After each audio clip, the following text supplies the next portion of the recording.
Anunciado oficialmente em outubro de 2016 e lançado em 3 de março de 2017, o Switch foi desenvolvido pela Nintendo, alimentado por um processador NVIDIA Tegra X1, projetado especificamente para oferecer alta performance gráfica e eficiência energética, contando com 4 GB de memória RAM e armazenamento interno de 32 GB. Hoje, a gente vai falar como um clipe de papel foi usado para hackear um dos consoles mais seguros de sua época. Essa história mostra como a criatividade e o conhecimento técnico podem realizar o impossível. Gostou? Roda a vinheta.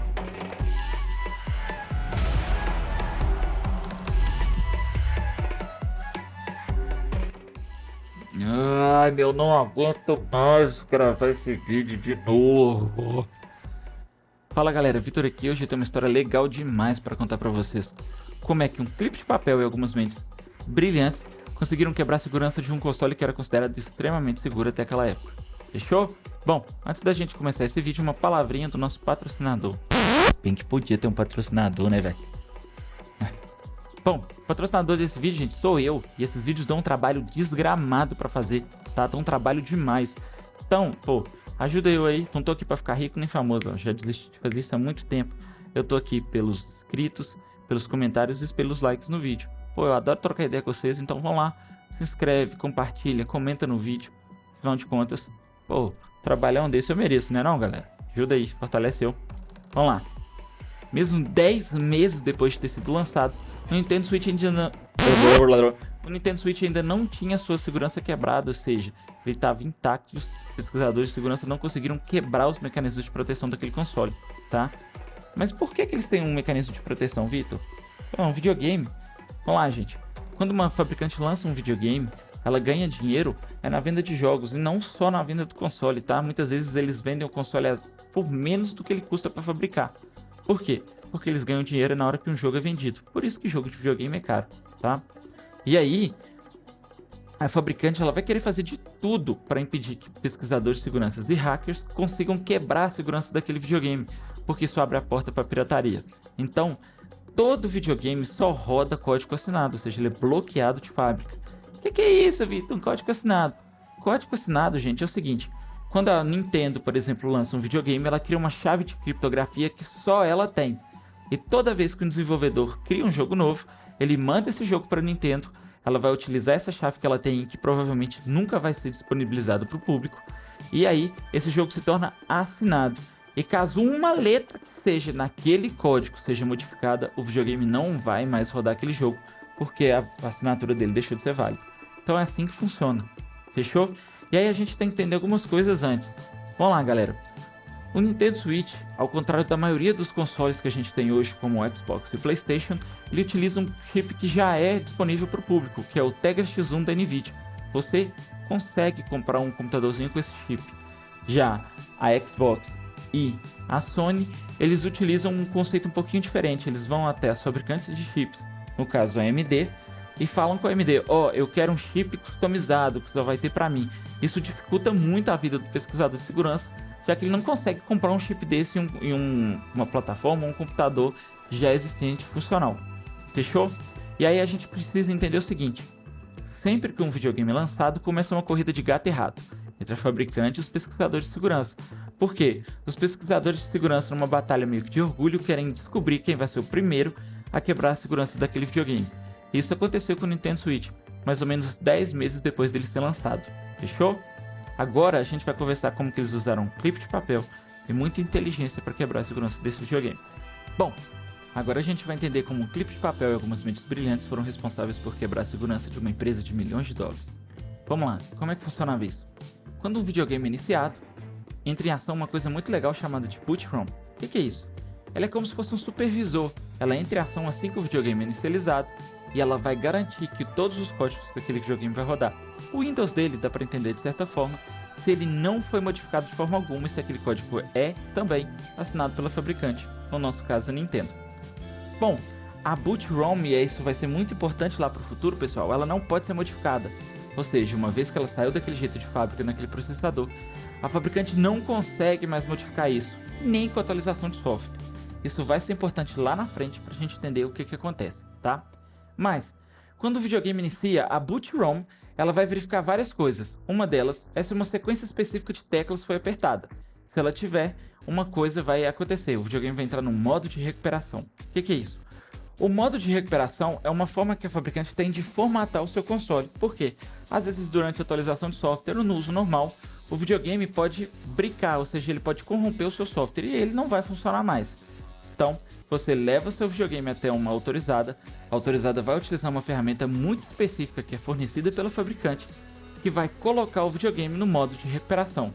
E aí, esse videogame então consegue ser formatado de certa forma igual ao seu computador de casa, e aí ele vai voltar a funcionar. Fechou? Mas como é que a gente consegue colocar esse console em modo de recuperação em casa? É simples. Você precisaria apertar o botão de força, ou seja, o power para ligar o videogame, o de volume para cima e a tecla home. Bom, foi aí que o nosso clipe de papel maroto entrou em ação. Como assim, Vitor? A tecla home, embora até tenha uma tecla com uma casinha desenhada lá no Joy-Con, que é o controle do Nintendo Switch, não é a tecla home que está ligada lá no processador Tegra, é outra. Então, os pesquisadores descobriram o seguinte: se você colocasse um clipe de papel entre o pino 10, que está lá na interface, onde encaixa o Joy-Con, que é o controlezinho do videogame, e o pino de ground, ou seja, o negativo do console, o console entraria no modo de recuperação, deixando então mais fácil do console ser hackeado. Bom, gente, é aí que o nosso clipe de papel maroto vai entrar em ação. Os pesquisadores, depois de pesquisar muito, descobriram que a tecla Home não é a mesma que está presente nos Joy-Cons, que são os controles do Nintendo Switch, mas sim um pino de metal presente no contato do console com o controle removível. Então, era usado um simples clipe de papel, ligando os contatos negativo e do pino 10. Ao fazer isso, era possível colocar o console no modo de recuperação. E é aí, gente, que a gente vai separar os meninos dos homens. Por quê? Mesmo em modo de recuperação, o console só vai executar códigos assinados pela fabricante. Então, como que nós vamos modificar o nosso sistema para ele rodar os nossos códigos? Após muita pesquisa de engenharia reversa, e aí eu estou vendendo meu peixe, e tem lá no nosso canal um vídeo muito legal sobre engenharia reversa, eles descobriram uma vulnerabilidade muito comum nos sistemas de computadores, que é o chamado Buffer Overflow. Eita, o que é isso? Calma, gente, vou ter uma aula só sobre isso no canal. Eu vou explicar tintim por tintim como é que funciona esse negócio do nome esquisito.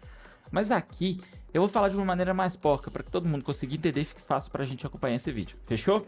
Seguinte, imagina que você está enchendo um copo com água. O copo foi feito para aguentar até uma certa quantidade de água, né não? Mas se você continuar despejando água e água sem parar, uma hora essa água vai sair para fora desse copo e vai cair na sua mesa, certo?